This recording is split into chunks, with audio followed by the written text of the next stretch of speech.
हे परमानंदीय न्यायाधीश महोदय, आपसे एक निवेदन है कि एक पक्ष सहारा और सेबी है, दूसरा पक्ष भारत का निर्दोष नागरिक है। आपसे प्रार्थना है कि आप हमेशा निर्दोषों के साथ रहे हैं और निर्दोष को उचित न्याय मिला है। आज पुनः एक बार वो दिखा दीजिए, और आप न्याय के पक्ष में खड़ा हैं तो कम से कम इतने साधारण पब्लिकों का न्याय करके आप साबित कर दीजिए कि एक पक्ष कम से कम अगर राजी हो जाता है कि पूरे भारत के नागरिक अगर राजी हैं इस बात के कि नहीं, हमको सुप्रीम कोर्ट से न्याय मिला है, हाई कोर्ट से न्याय मिला है, तो हम अपने आप को भाग्यवान भी समझेंगे और आप लोगों को बहुत बहुत धन्यवाद भी देंगे। क्योंकि आज तक का यही हम देखते आए हैं कि जीवन में कोई भी न्यायालय हो या चौपाल की पंचायती हो, महापंचायत हो या बड़े बड़े कोर्टों का निर्णय हो, दोनों पक्ष एक रूप से समान रूप से संतुष्ट नहीं हो सकते हैं।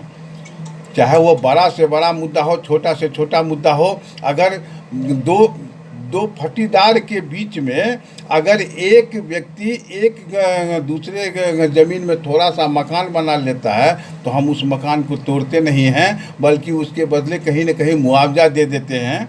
और दोनों पक्ष भले ही संतुष्ट हो नहीं सकते, एक पक्ष तो असंतुष्ट होंगे ही, एक पक्ष संतुष्ट होंगे, तो भले ही कोई माने चाहे नहीं माने, इसे भाग्य समझकर, न्यायालय का न्याय समझकर इसे लोग स्वीकार करते हैं। अब बड़ा से बड़ा मुद्दा है जैसे राम मंदिर। अब राम मंदिर में तीनों पक्ष का झंझट समाप्त करने के लिए आपने जो भी निर्णय दिया, लोगों को मन से हो या बेमन से हो मानना पड़ा, और आज सब सामान्य हो रहा है। 700-800 वर्षों का केस समाप्त हो गया। आज सहारा, सेबी और समाज, इन तीनों के बीच में जो यह मामला चल रहा है, गारंटी है कि तीनों पक्ष संतुष्ट नहीं होंगे।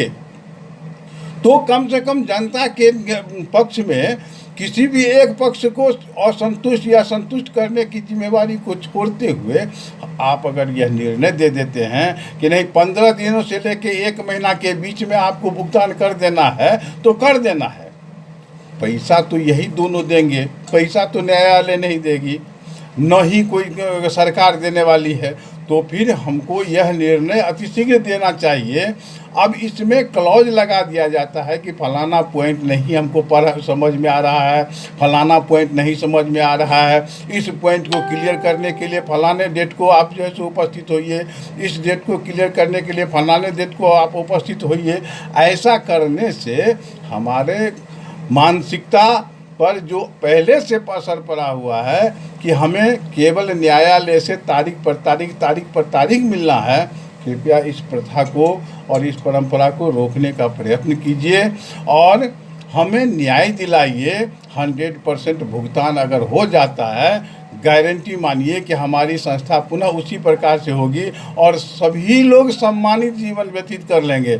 इसके लिए फलाने को बुलाने, फलाने का साक्ष्य देने, फलाने का करने का क्या बहुत ज़्यादा औचित्य बनता है, मेरे समझ में तो नहीं आता है, और तीनों पक्ष संतुष्ट नहीं होंगे।